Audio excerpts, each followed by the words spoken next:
Hello, नमस्कार, जय हिंद प्यारे साथियों। मैं नीरज पटेल स्वागत करता हूं आपका कर्तव्य इंस्टीट्यूट के इस ऑनलाइन प्लेटफॉर्म पर। हम बेसिक साइंस के अंतर्गत केमिस्ट्री विषय को पढ़ रहे थे और केमिस्ट्री विषय में हमने इसके पहले 3 टॉपिक को कवर कर लिया था। कल की कक्षा में जो हमने पढ़ा था वो था हमारा धातु और अधातु। और धातु अधातु के बाद आपको लवण पढ़ना बहुत जरूरी हो जाता है। तो आज की कक्षा में हम कुछ इम्पोर्टेंट लवण या सॉल्ट के बारे में पढ़ेंगे। कौन सा इम्पोर्टेंट हमारे लिए, क्या ज़रूरी है, कैसे बनता है, उसका उपयोग कहाँ किया जाता है। तो इन सब के बारे में आज की वीडियो में हम चर्चा करेंगे। तो सबसे पहले हमें पढ़ना क्या है। तो आज जो हमें पढ़ना है वो पढ़ना है जी, सबसे पहले आज हम पढ़ेंगे सॉल्ट के बारे में। मतलब आज हमें पढ़ना है जी नमक और लवण के बारे में। वो भी इम्पोर्टेंट, एग्जाम की दृष्टि से बहुत ही इम्पोर्टेंट होने वाले हैं ये लवण।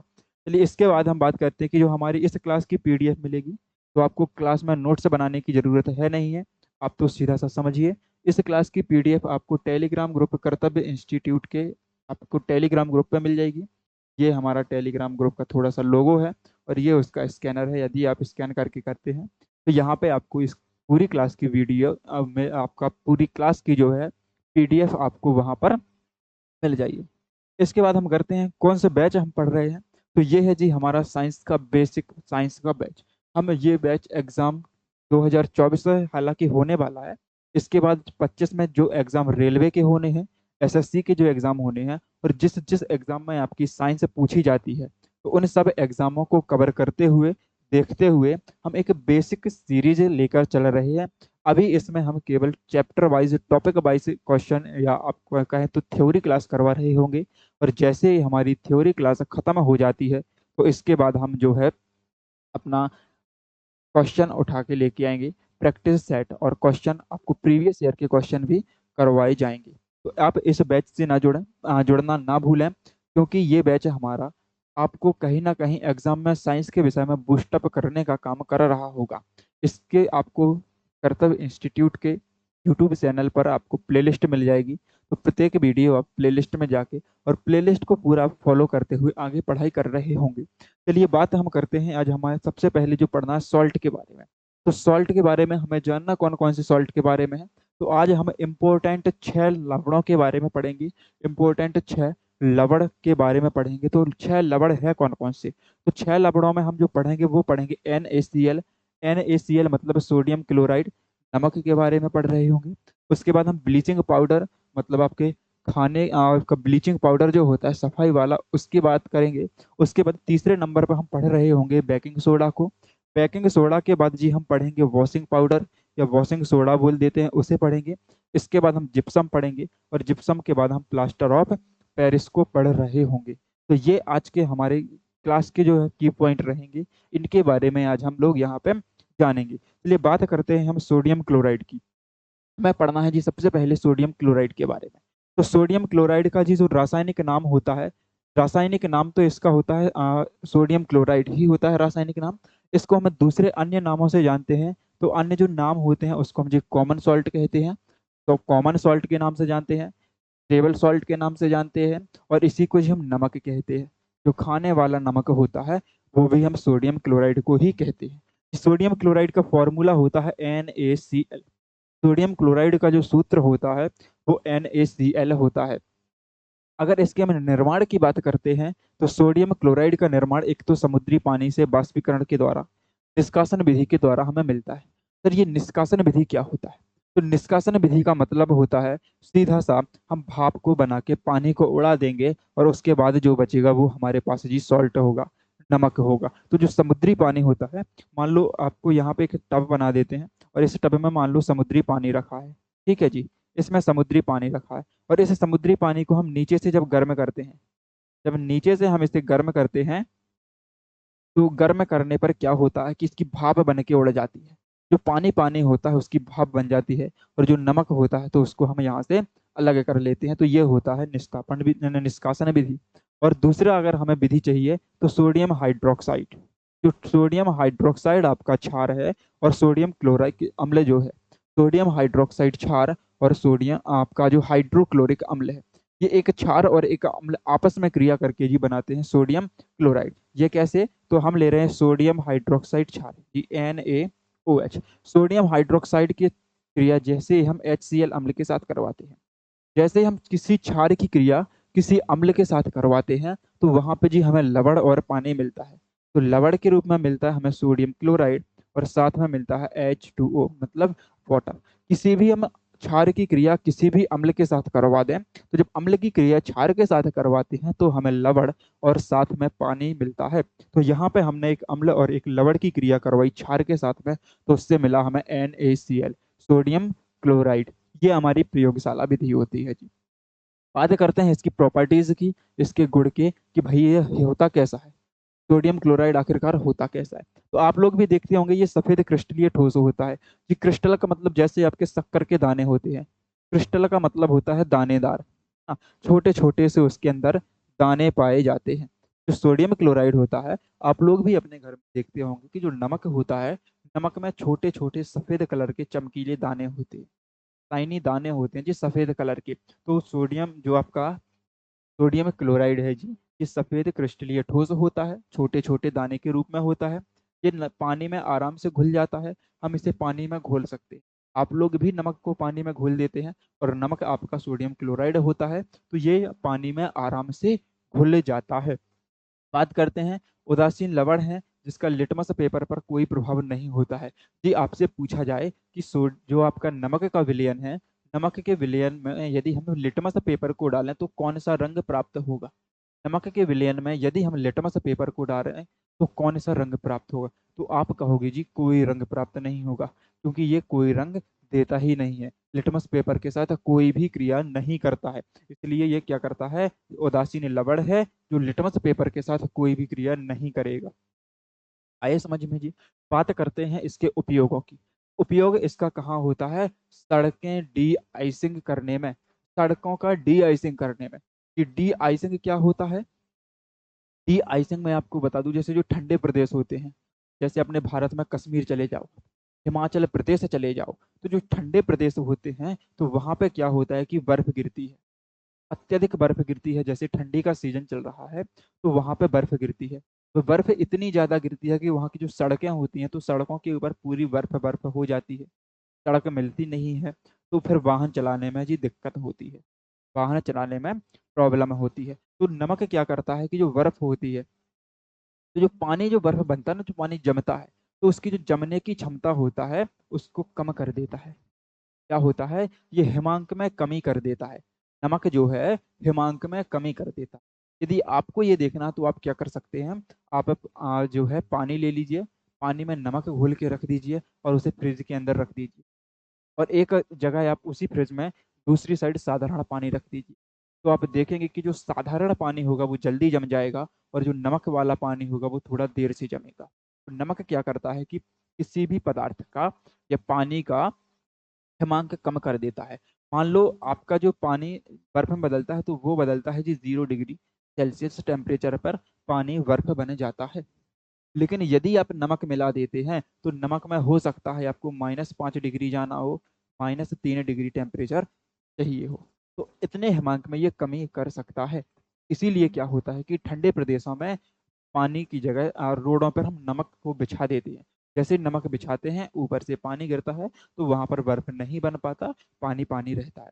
यही होता है जी डी आइसिंग। आई समझ में डी आइसिंग क्या होता है। इसके बाद क्लोर क्षार प्रक्रिया में, क्लोर क्षार प्रक्रिया क्या है, इसके बारे में हम थोड़ा सा आगे चर्चा कर रहे हैं। लेकिन पहले आप यहाँ पर केवल ये याद रखना कि क्लोर क्षार प्रक्रिया में सोडियम क्लोराइड का उपयोग जी किया जाता है। इसके बाद बेकिंग सोडा, धावन सोडा और ब्लीचिंग पाउडर बनाने में भी इसका उपयोग किया जाता है। सोडियम क्लोराइड का उपयोग बेकिंग सोडा, आपका धावन सोडा और ब्लीचिंग पाउडर में भी किया जाता है। तो थोड़ी सी हम बात कर रहे हैं यहाँ पे क्लोर क्षार प्रक्रिया की। इसकी बात करेंगे क्लोर क्षार की, कि क्लोर क्षार होता क्या है। क्लोर क्षार, क्लोर क्षार आपको ऐसा कहें कि एक ऐसा विलयन होता है क्लोर क्षार जिसमें एक साइड सोडियम होता है और एक साइड क्लोरीन होता है, सोडियम और क्लोरीन होता है। तो यहाँ पे क्या होता है कि मान लो कि पूरा इसका सिस्टम होता है ना, ऐसा है, पूरे आपको बना के दिखा दे रहे हैं क्या हो रहा है। एक सेकंड रुकना, मैं आपको पूरा सिस्टम क्लोर क्षार का बना के दिखा रहा हूँ थोड़ा सा।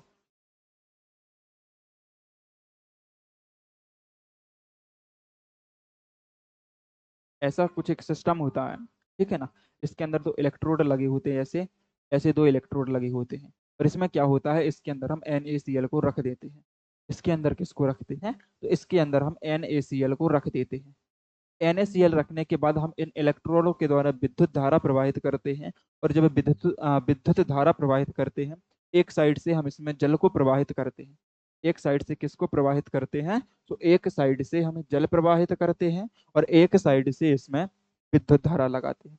जब इसमें जल और विद्युत धारा प्रवाहित करते हैं, तो जो विद्युत धारा से जो जल होता है, जी करंट जब फ्लो होगा, तो जल टूटेगा आपका H पॉजिटिव और OH नेगेटिव में। जल टूट जाएगा H पॉजिटिव और OH नेगेटिव में, और यहाँ से NaCl टूटता है Na पॉजिटिव में और Cl नेगेटिव में। Na टूटेगा Na पॉजिटिव और Cl नेगेटिव में। आया समझ में, इतना समझ में आया, ठीक है। इसका OH और इसका Na, ये NaOH के रूप में जी यहाँ से बाहर निकल जाती है। यहाँ से OH और यहाँ से Na उठ के NaOH के रूप में बाहर निकल जाते हैं जी। आया समझ में, इधर से हम प्रवाहित करेंगे H2, ये आ गया समझ में। इसके बाद क्या होता है कि जो हाइड्रोजन होता है, ये हाइड्रोजन हाइड्रोजन से क्रिया करके हाइड्रोजन गैस बनाता है, और क्लोरीन क्लोरीन के अणु से क्रिया करके क्लोरीन गैस बना लेता है। ये प्रक्रिया कहलाती है आपकी क्लोर क्षार प्रक्रिया। ये क्या होता है, क्लोर क्षार प्रक्रिया।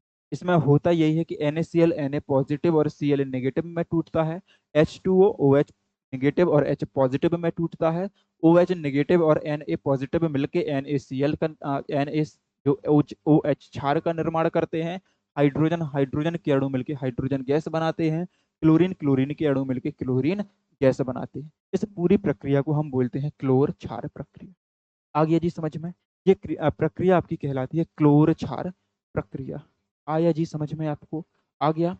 ये आगे हम जो दूसरे आपके मुख्य लवण की बात कर रहे हैं, दूसरा लवण है हमारे पास ब्लीचिंग पाउडर। दूसरा लवण जी कौन सा है, तो दूसरा लवण हमारे पास है जी ब्लीचिंग पाउडर। चलिए हम बात करते हैं ब्लीचिंग पाउडर का, जो और नाम होता है जी इसका, जो रासायनिक नाम होता है, तो ब्लीचिंग पाउडर को हम बोलते हैं कैल्शियम ऑक्सीक्लोराइड। ब्लीचिंग पाउडर को जो बोला जाता है कैल्शियम ऑक्सीक्लोराइड। ब्लीचिंग पाउडर का जो दूसरा नाम होता है ऑक्सी क्लो क्या होता है, सॉरी, कैल्शियम ऑक्सीक्लोराइड इसका दूसरा नाम होता है। हिंदी में जी ब्लीचिंग पाउडर को बोलते हैं बिरंजक चूर्ण। हिंदी में इसे बोला जाता है बिरंजक चूर्ण। ब्लीचिंग पाउडर को बिरंजक चूर्ण के नाम से जानते हैं। इसका फॉर्मूला होता है CaOCl2। फॉर्मूला क्या होता है, तो फॉर्मूला होता है इसका CaOCl2, इसका फॉर्मूला होता है। तो अगर निर्माण की बात करते हैं, तो निर्माण के लिए हमें कुछ नहीं करना है जी। जो सूखा चूना होता है, अब सूखा तो ठीक है, जो बुझा हुआ चूना होता है जी, बुझा हुआ चूना कैल्शियम हाइड्रोक्साइड। जैसे ही कैल्शियम हाइड्रोक्साइड के साथ हम क्लोरीन गैस की क्रिया करवाते हैं, जब कैल्शियम हाइड्रोक्साइड के हम क्लोरीन गैस की क्रिया करवाते हैं, तो उससे हमें बिरंजक चूर्ण और पानी जी प्राप्त होता है। क्या होता है, जब हमें कैल्शियम हाइड्रोक्साइड की क्रिया, ये CaOH का होल ट्वाइस, ये कहलाता है आपका कैल्शियम हाइड्रोक्साइड। ये क्या होता है, कैल्शियम हाइड्रोक्साइड। जब कैल्शियम हाइड्रोक्साइड की क्रिया हम क्लोरीन गैस के साथ करवाते हैं, तो हमें बेरंजक चूर्ण प्राप्त हो जाता है। इसके बाद हम बातें करते हैं इसकी प्रॉपर्टीज की, इसके गुण के, कि ये कैसा जी दिखता है। तो दिखने में तो ये पीला सफेद पाउडर होता है जी, पीला पीला कलर का। ज्यादा पीला भी नहीं होगा, ज्यादा सफेद भी नहीं होगा, हल्का पीला कलर का ये पाउडर होता है जी। और इसमें क्लोरीन के जैसी गंध आती है। जहां भी आपको ब्लीचिंग पाउडर मिले, तो ब्लीचिंग पाउडर जहां होगा जी, उसमें क्लोरीन के जैसी गंध आएगी। क्लोरीन के जैसी गंध क्यों आती है, क्योंकि ये क्लोरीन के बाद बनता है। जब हम क्लोरीन की क्रिया करवाते हैं, उसमें क्लोरीन को मिलाते हैं, उसके बाद बनता है जी ब्लीचिंग पाउडर। इसलिए इसकी गंध जो होती है, वो गंध क्लोरीन के समान इसकी गंध होती है। आए समझ में, ठीक। आगे हम बात करते हैं इसके यूजेस की, उपयोगों की। तो उपयोग इसके ज़्यादा नहीं है। पानी के साथ क्रिया करेगा तो ये क्लोरीन गैस छोड़ देगा, जो कीटाणुनाशी के रूप में काम में आता है। पानी के साथ ये क्रिया करके क्लोरीन गैस छोड़ता है, और क्लोरीन गैस जो छोड़ेगा, वो कीटाणुनाशी के रूप में काम करती है। इसके बाद दूसरा, ब्लीचिंग करने में। ब्लीचिंग करने का मतलब सीधा सा सफाई करना, ब्लीच करने में। और ऑक्सीकारक के रूप में इसका उपयोग किया जाता है। दो लबाड़ आपको समझ में आ गई? दो लबाड़ आपको क्लियर समझ में आए? चलिए बात करते हैं हम अपने नेक्स्ट और तीसरे लबाड़ की, जिसका नाम है बेकिंग सोडा। इसी को बोलते हैं जी बेकिंग पाउडर। बेकिंग सोडा या बेकिंग पाउडर, इसका जो रासायनिक नाम होता है जी सोडियम बाइकार्बोनेट। इसका रासायनिक नाम क्या होता है? तो इसका रासायनिक नाम होता है जी सोडियम बाइकार्बोनेट। सूत्र की बात करते हैं तो इसका सूत्र होता है NaHCO3। जो आपका बेकिंग पाउडर होता है इसे खाने का सोडा भी बोलते हैं, सोडियम बाइकार्बोनेट, और इसी को हम बोल देते हैं जी खाने का सोडा। क्या नाम होता है इसका हिंदी में? हिंदी में होता है खाने का सोडा। जो हम खाने के रूप में पाउडर का उपयोग करते हैं, जैसे दाल बनाई आपने, आपके घर की दाल नहीं पक रही है तो उसमें थोड़ा सा पाउडर मिला देते हैं, कि उसी पाउडर को कहते हैं हम यहाँ पर बेकिंग पाउडर या बेकिंग सोडा। इसका फॉर्मूला NaHCO3 होता है। यदि निर्माण की बात की जाए, बनाने की प्रक्रिया की बात की जाए, तो बनाने की प्रक्रिया में सबसे पहले जी लेना है हमें NaCl, सोडियम क्लोराइड नमक लेना है, कार्बन डाइऑक्साइड गैस लेनी है, और अमोनिया लेना है, और इसके साथ में H2O लेना है। चार पदार्थों को मिला के हम बनाते हैं जी बेकिंग सोडा। चार पदार्थों को मिला के बनाया जाता है। इतने की क्रिया जब हम आपस में करवाएंगे तो यहाँ पे बनेगा NaHCO3 प्लस NH4Cl। इसको तो बोलते हैं जी बेकिंग सोडा या बेकिंग पाउडर। इसको बोलते हैं बेकिंग पाउडर। पाउडर। और जो आपका NH4Cl होता है, इसको बोलते हैं जी अमोनियम क्लोराइड। इसको क्या बोलते हैं? इसको बोलते हैं अमोनियम क्लोराइड। आए समझ में? NH4Cl जी कहलाता है अमोनियम क्लोराइड। यहाँ से आपका एक क्वेश्चन आया था, तो क्वेश्चन कुछ ऐसा था कि ब्लीचिंग पाउडर के मुख्य घटक बताइए। ब्लीचिंग पाउडर के मुख्य घटक बताइए। हिंदी में भी ये मिल जाता है आपको। ये क्वेश्चन जो बना था वो यहाँ से आया था, ब्लीचिंग पाउडर के मुख्य घटक। मुख्य घटक कौन कौन से हैं या कौन से हैं? ब्लीचिंग पाउडर के जो मुख्य घटक हैं वो कौन कौन से हैं? मुख्य घटक का मतलब होता है ब्लीचिंग पाउडर किस किस से मिलके बना होता है। तो इसका जो आंसर होगा वो आपका NaCl सबसे पहले होता है जी। उसके बाद आपका CO2 होता है। इसके बाद आपका NH3 अमोनिया होता है, और H2O जल। ये चार घटक होते हैं जी ब्लीचिंग पाउडर के। ब्लीचिंग पाउडर के ये चार घटक होते हैं। इन चार घटकों से मिलके बनता है आपका, सॉरी मैं ब्लीचिंग पाउडर बोल रहा हूँ, बेकिंग पाउडर। बेकिंग पाउडर, मैंने ब्लीचिंग लिख भी दिया। बेकिंग पाउडर की बात कर रहे हैं जी, बेकिंग पाउडर, खाने के सोडे की बात। Baking powder. यार थोड़ा बहुत हो ना तो तुम लोग बता दिया करो, है ना। बेकिंग पाउडर के घटकों की बात कर रहे हैं, तो बेकिंग पाउडर के ये चार घटक होते हैं जी, चार घटक। चार घटक कौन कौन से? NaCl नमक होता है, CO2 कार्बन डाइऑक्साइड गैस होती है, NH3 अमोनिया होता है, और उसके बाद में आपका H2O जल होता है। बात करते हैं इसके प्रॉपर्टीज की, इसके गुणों की। तो जो आपका जो है बेकिंग सोडा होता है, आप लोग भी देखते होंगे, ये व्हाइट कलर का होता है, क्रिस्टलीन होता है, महीन होता है। तो ब्लीचिंग आपका, सॉरी यार क्या बोल रहा हूँ मैं, ये बेकिंग सोडा। बेकिंग सोडा जो होता है ये क्रिस्टलीय ठोस होता है, और बिल्कुल महीन होता है, लेकिन ठोस के कण छोटे छोटे इसमें होते हैं जी, ठोस जे होते हैं। बात करते हैं तो ये थोड़ा सा क्षारीय होता है। ये थोड़ा सा क्षारीय होता है। इसका जो है पीएच मान 7 कुछ होता है, 7.8 लगभग में होता है। अच्छा, गर्म करने पर ये एसिड से उपचारित होकर कार्बन डाइऑक्साइड को छोड़ देता है। जैसे ही हम इसको गर्म करते हैं, जैसे NaCO3 को हम गर्म करते हैं, तो ये कार्बन डाइऑक्साइड को छोड़ देता है और NaOH बना लेता है।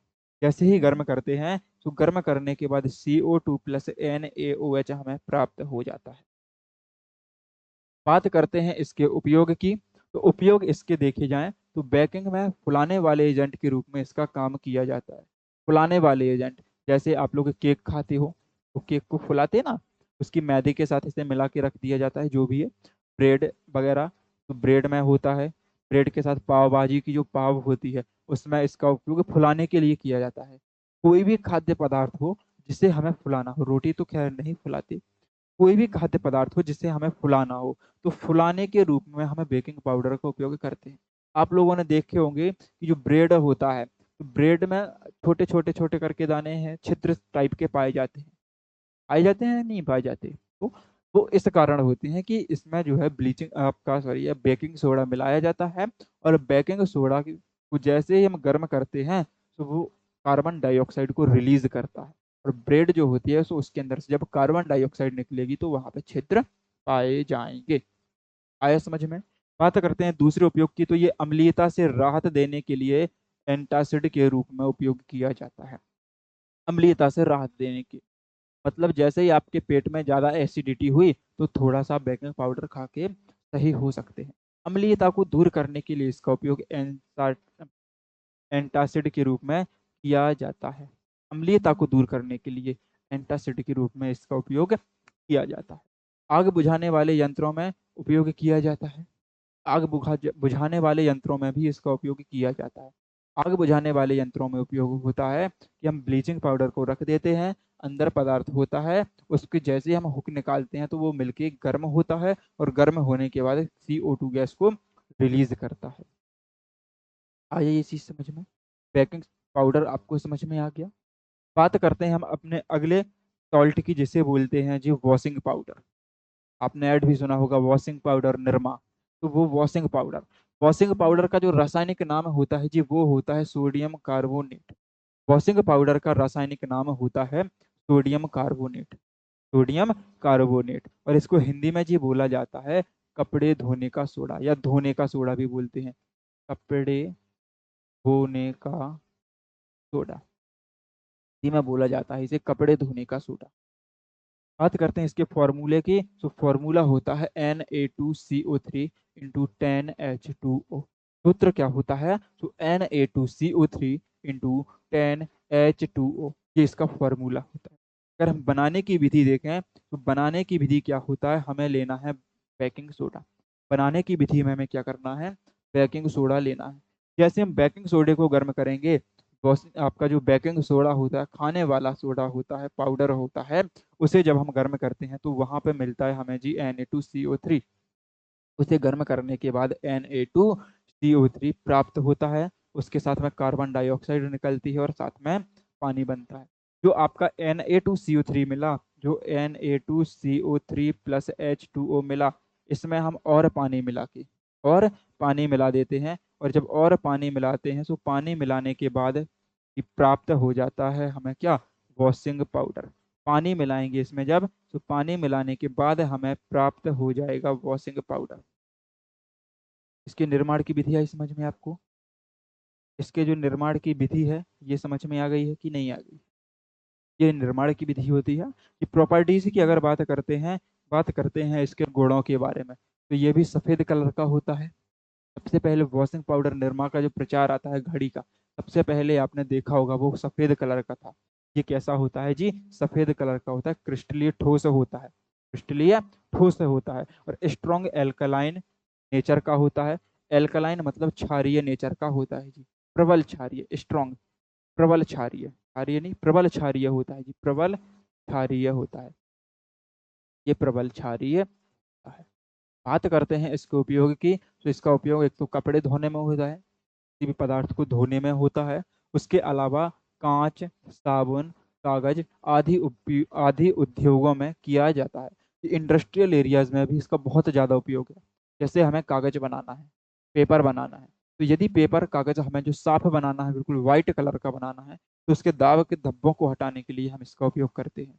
दाग धब्बों को हटाने के लिए उपयोग करते हैं। बोरेक्स जैसे सोडियम यौगिकों के निर्माण में किया जाता है। ये बोरेक्स, बोरेक्स जो होता है ये सोडियम का आपका एक अयस्क होता है। बोरेक्स सोडियम का अयस्क होता है और उसे बनाने में इसका उपयोग किया जाता है।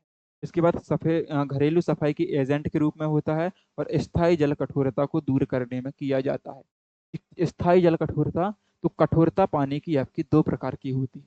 पानी में कठोरता दो प्रकार की होती है। कौन कौन सी दो होती है, तो जल में कठोरता, जल में कठोरता, जल में कठोरता दो प्रकार से पाई जाती हैं। एक होती है स्थायी कठोरता और एक होती है अस्थायी कठोरता। एक होती है जी स्थायी कठोरता और दूसरी होती है अस्थायी कठोरता। अस्थायी कठोरता। स्थायी कठोरता को तो हम सीधा क्या कर सकते हैं कि स्थायी कठोरता को हम दूर कर देंगे गर्म करके। इसे हम गर्म करके दूर करते हैं। गर्म करके दूर किया जा सकता है। किया जा सकता। स्थायी कठोरता जो होती है, स्थायी कठोरता को हम गर्म करके दूर, एक मिनट, सॉरी सॉरी सॉरी, अस्थायी कठोरता को हम गर्म करके दूर करते हैं। इसे गर्म करके करते हैं। अस्थायी कठोरता जो होती है, थोड़ी समय के लिए जो कठोरता होती है उसे हम गर्म कर देंगे तो वो दूर हो जाएगी। लेकिन जो स्थायी कठोरता होती है, स्थायी कठोरता गर्म होने पर दूर नहीं होती है। स्थायी कठोरता को हम कितना भी गर्म करें तो वो दूर नहीं होगी आपकी। स्थायी कठोरता दूर नहीं होती है। तो इस स्थायी कठोरता को दूर करने के लिए उपयोग किया जाता है Na2CO3 इंटू 10H2O, मतलब धावन सोडे का। इसकी कठोरता को दूर करने के लिए धावन सोडे का उपयोग किया जाता है। आया जी ये बात समझ में? आया। चलिए अगले की हम बात करते हैं। जो हमारा अगला रबड़ रहने वाला है, अगला रबड़ है जी हमारा जिप्सम। अगला रबड़ कौन सा है? अगला रबड़ है हमारा जी जिप्सम। जिप्सम का जो रासायनिक नाम होता है वो होता है कैल्शियम सल्फेट डाइहाइड्रेट। रासायनिक नाम क्या होता है? रासायनिक नाम होता है जी कैल्शियम सल्फेट डाइहाइड्रेट। बात करते हैं सूत्र की, तो सूत्र इसका होता है CaSO4 इंटू 2H2O। सूत्र क्या होता है? CaSO4 into 2H2O। ये होता है जी जिप्सम का सूत्र। जिप्सम का सूत्र क्या होता है? तो सूत्र होता है CaSO4 इंटू 2H2O।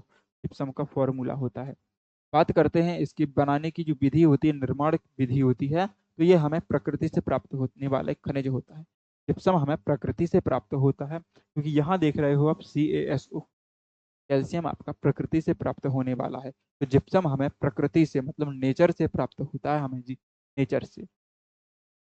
ठीक है जी। गुणों में तो कुछ नहीं है, ये सफेद कलर का होता है, महीन होता है, ये इसके कुछ गुण होते हैं। जिप्सम आपका सफेद कलर का होता है जी। अच्छा, उपयोगों की बात करें तो जिप्सम का उपयोग सीमेंट उद्योग में किया जाता है। सीमेंट उद्योग में किया जाता है। मिट्टी की गुणवत्ता में सुधार के लिए उर्वरक के रूप में किया जाता है। मिट्टी की गुणवत्ता में सुधार के लिए उर्वरक के रूप में किया जाता है। और प्लास्टर ऑफ पेरिस पीओपी बनाने में इसका उपयोग किया जाता है। प्लास्टर ऑफ पेरिस मतलब पीओपी बनाने में इसका उपयोग किया जाता है। आया जी ये बात समझ में? आगे समझ में? बात करते हैं हम अब प्लास्टर ऑफ पेरिस की बात कर रहे होंगे। अब जी हम बात करेंगे यहाँ पर प्लास्टर ऑफ पेरिस की, जो हमारा आखिरी लवण रहने वाला है। बात करेंगे प्लास्टर ऑफ पेरिस की। सबसे पहले अगर इसका सूत्र हम देखते हैं तो प्लास्टर ऑफ पेरिस का सूत्र होता है CaSO4 into 1/2H2O। Plaster of Paris का सूत्र CaSO4 इंटू 1/2H2O होता है। बात करते हैं इसके हम नाम की, तो इसका जो केमिकल नाम होता है वो होता है calcium sulphate hemi bihydrate. Calcium sulphate hemi by hydrate, ये इसका कैल्शियम आपका नाम होता है। सूत्र CaSO4 इंटू 1/2H2O होता है। बात करते हैं इसके निर्माण की विधि में। निर्माण इसका जो होता है वो होता है आपका जिप्सम से। जिप्सम में जैसे ही हम पानी मिलाते हैं, जिप्सम में जैसे ही पानी मिलाते हैं तो हमारा पीओपी बन के तैयार हो जाता है। पीओपी के उपयोग की बात करें तो सबसे पहला उपयोग इसका हड्डियों के टूटने पर जोड़ने के लिए। जब आपकी हड्डी टूटती है, आपकी किसी की नहीं टूटी होगी ना कभी टूटे, किसी की भी आपने हड्डी अगर टूटी देखी हो और वो डॉक्टर के पास गया हो और अपने हाथ या पांव जहां हड्डी टूटी है उसके ऊपर व्हाइट कलर का एक लेयर चढ़वा के आ गया हो, जो सफेद कलर की एक लेयर चढ़ा देता है डॉक्टर, उसको बोलते हैं जी प्लास्टर। उसको क्या कहते हैं? उसको प्लास्टर कहते हैं। और वो बनना होता है आपका प्लास्टर ऑफ पेरिस से। तो पहला उपयोग टूटी फूटी हड्डियों की मरम्मत में किया जाता है। उपयोग मेल्डिंग और घर की सजावट की सामग्रियों में जी, घर की सजावट की सामग्रियों में इसका उपयोग होता है। और खिलौने बनाने में, मूर्तियां बनाने में इसका उपयोग किया जाता है। आइए बस समझ में, इतना जी आपको समझ में आ गया है? समझ में आ गया हो तो आपकी जो है ये लवण आपके यहाँ पे होते हैं जी समाप्त। यहाँ पे आपके पूरे 6 के 6 इंपॉर्टेंट लवण समाप्त होते हैं। और यहाँ से कहीं ना कहीं एक क्वेश्चन आपको पूछा ही जाता है। जहाँ भी आपका केमिस्ट्री का पोर्शन पूछा जाएगा, जहाँ साइंस पूछी जाएगी और उसमें केमिस्ट्री यदि पूछी जाती है तो वहाँ से एक क्वेश्चन आपका लवड़ के अंदर से आता है। आपको पीडीएफ के लिए वही करना है, जाइए और हमारे टेलीग्राम ग्रुप कर्तव्य कोचिंग इंस्टीट्यूट को ज्वाइन कर लीजिए। वहाँ पे आपको प्रत्येक क्लास की पीडीएफ कक्षा होने का समय आपको दिया जा रहा है। ठीक है जी। और आपको यदि ये वीडियो पसंद आई हो तो वीडियो को एक प्यारा सा लाइक करिए, कमेंट करिए और अपने सभी दोस्तों के पास भेज दीजिए। और ऐसी ही बेहतरीन कक्षा से जुड़े रहने के लिए सब्सक्राइब कीजिए हमारे चैनल कर्तव्य कोचिंग इंस्टीट्यूट को। मिलते हैं अगली कक्षा में लिए, तब तक के लिए धन्यवाद।